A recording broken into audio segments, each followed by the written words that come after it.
2. Ladies and gentlemen, today I'm brought in part by Echo Hack. Right here we have his channel pulled up. He is a YouTuber and Twitch streamer, I believe, and you have your own Discord, correct?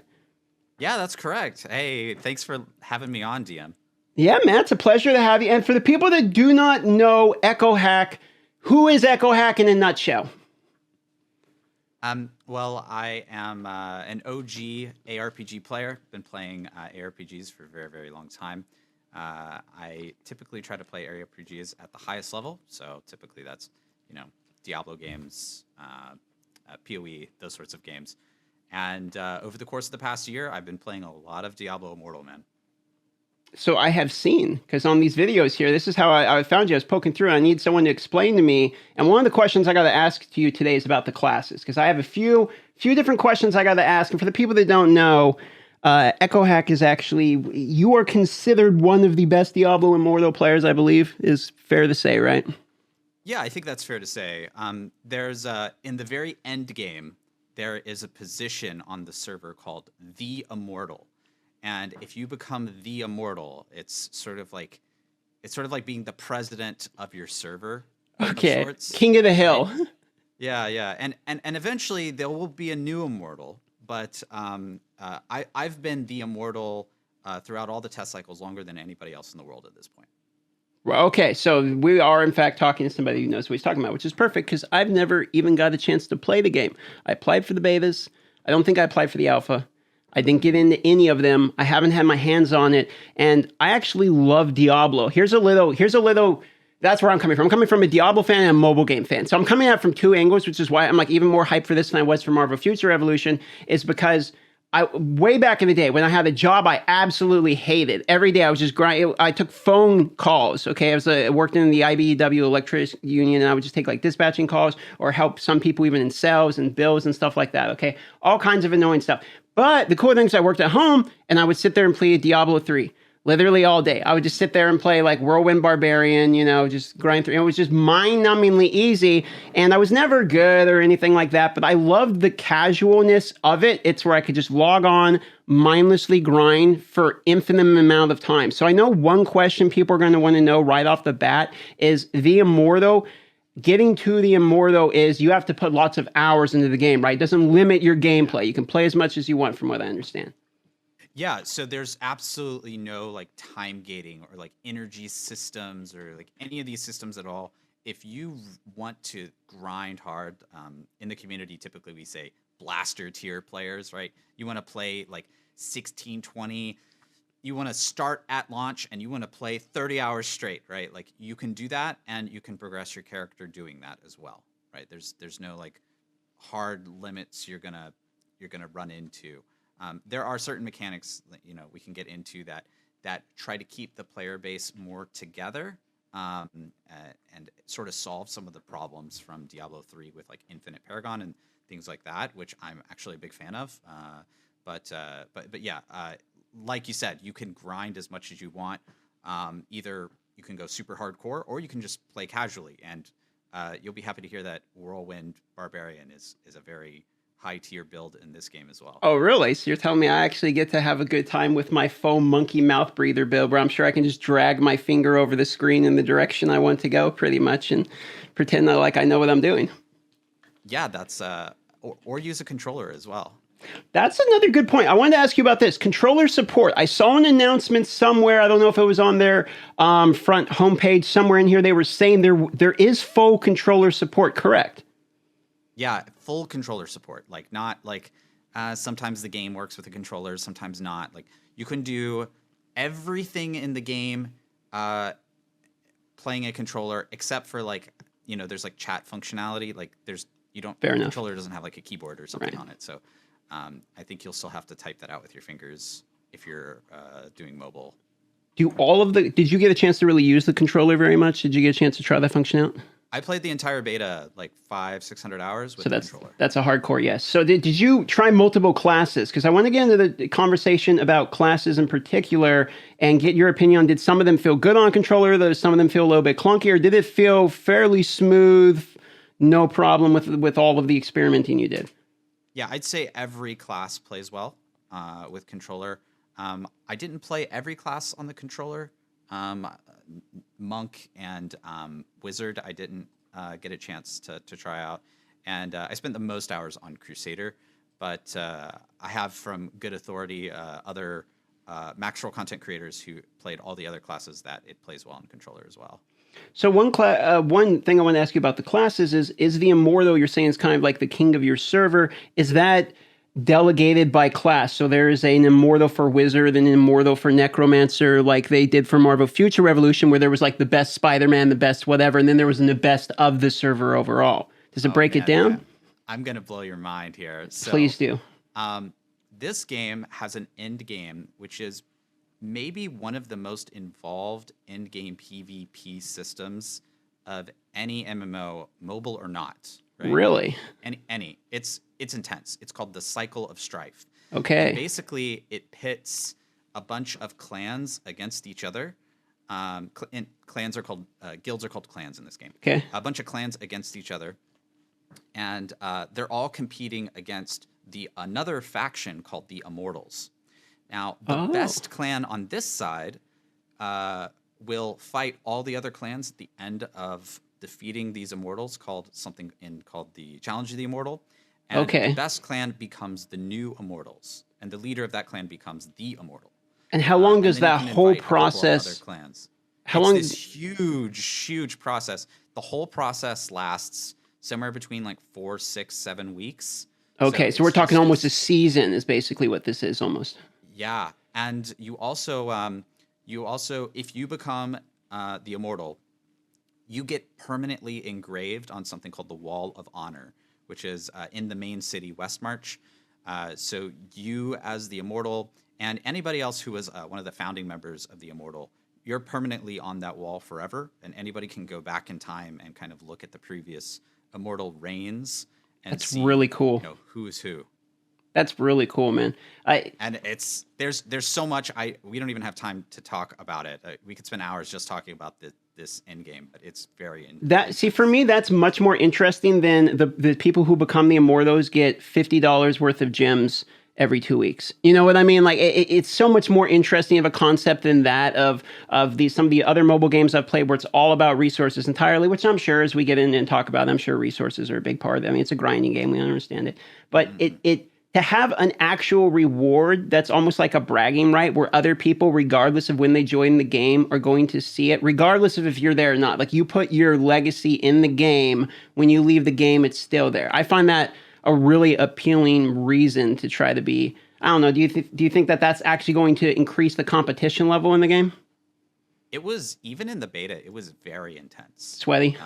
And we're talking about like a test server where people are like, well, I don't know if I like the game. I don't know how many hours I'm going to play, like this kind of thing. And it was very, very intense. Also, I will mention that the Immortals, they do get a few more resources. They get access to a few extra things that the Shadows, which is the other faction, don't get access necessarily to. But it's very little. It's not like being an Immortal is this big resource advantage.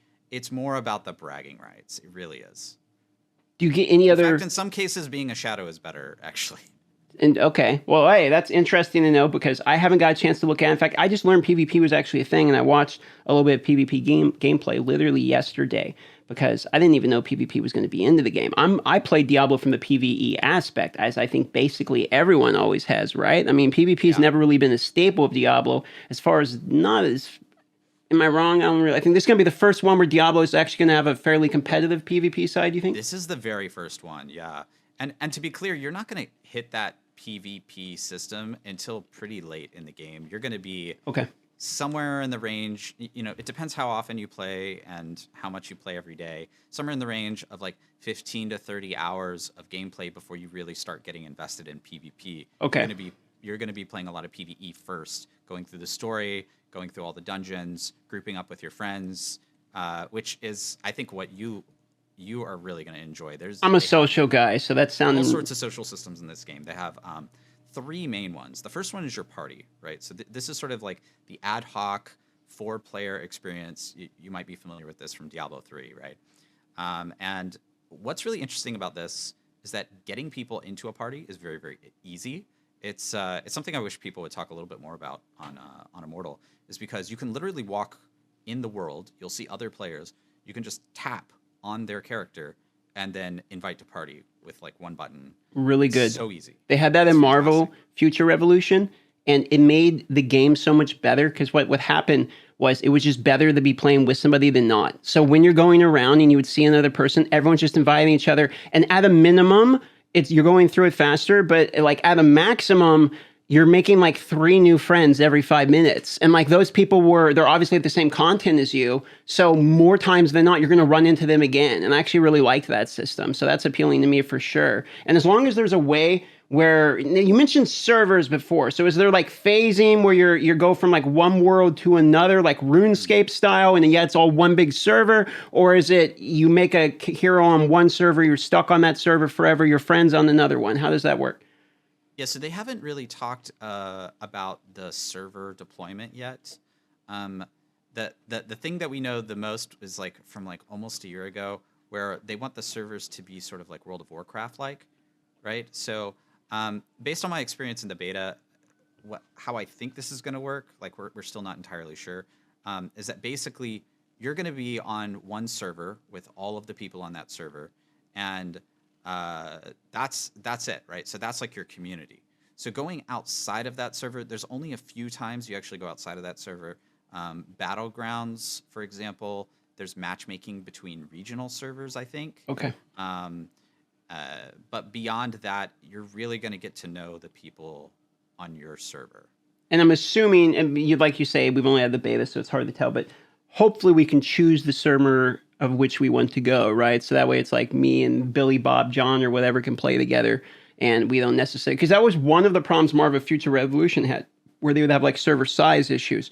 There would be an overload of one server, so some people were going to the other servers, or there was just so many of them, and then they had to collapse them all down, and when they collapsed down, not everyone went to the same servers, etc. So I'm hopefully that's not going to be a problem. But the reason it only happened in Marvel is because their player base went like this and then went to 0, like pretty much in like 3 months, more or less. They killed the game with like bad patch after bad patch and after bad patch. And the reason why, which is going to bring us into our next topic, was they launched what was a very good game. I think on launch it was quite good. And then they increased the monetization level like triple fold and then like triple fold and then like triple fold. They just kept hammering down on the monetization after launch. They almost baited you into thinking it was going to be fine at launch. So the question I would have for you, and I am a big whale, so I'm coming at this point of view, I've spent double digits on like multiple mobile games because that's just what I do. That's my channel, right? It's Darth Microtransaction. And I substitute brain power and skill with my wallet like many other people do, right?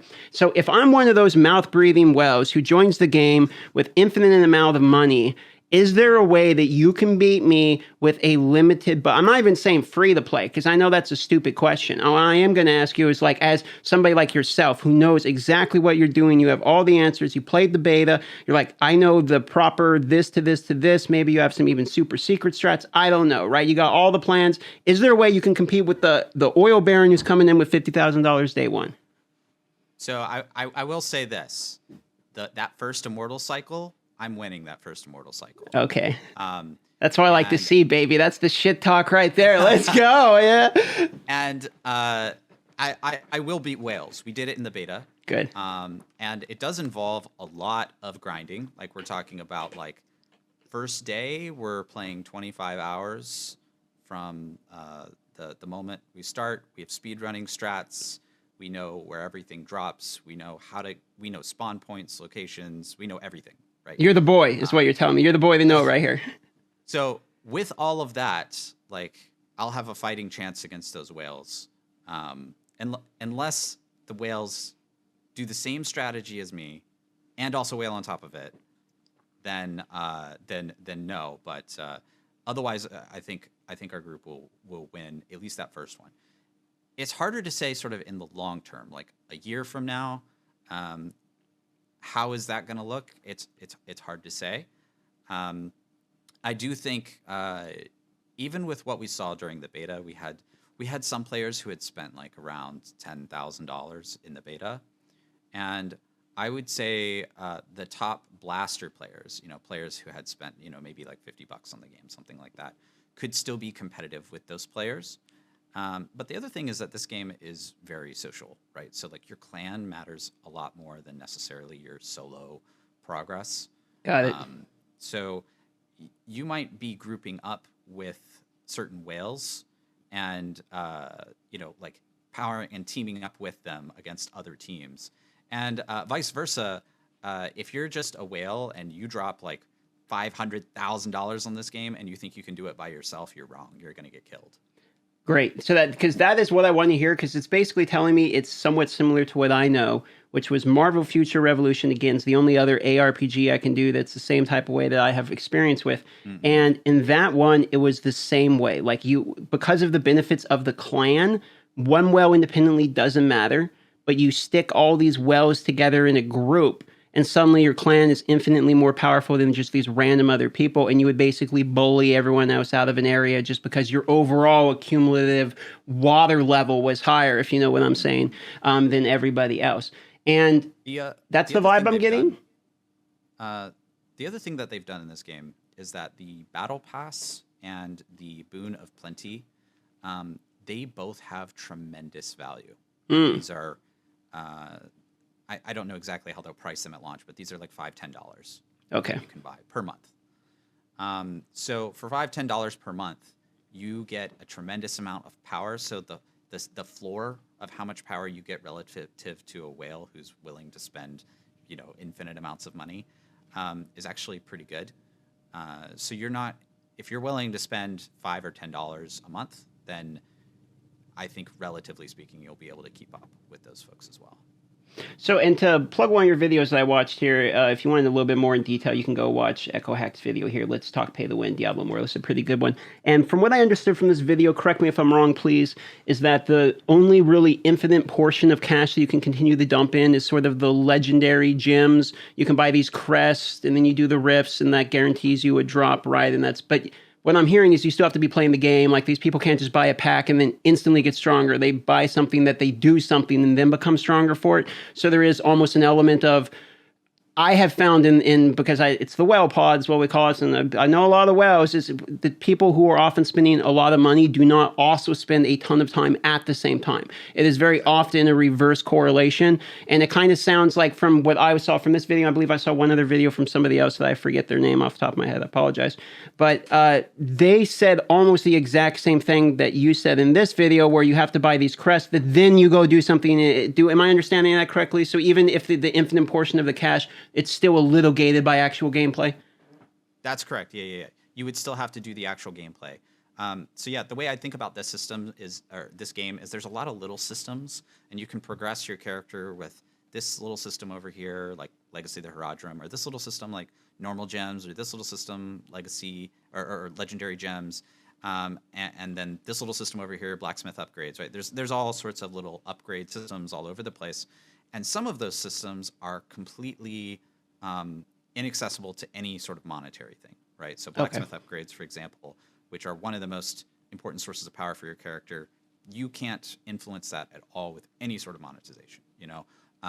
Gear, like any Diablo game, gear is extraordinarily important in DI, and hunting down exceptional items, they're called. Basically, they're very, very rare items that can roll extra affixes on them.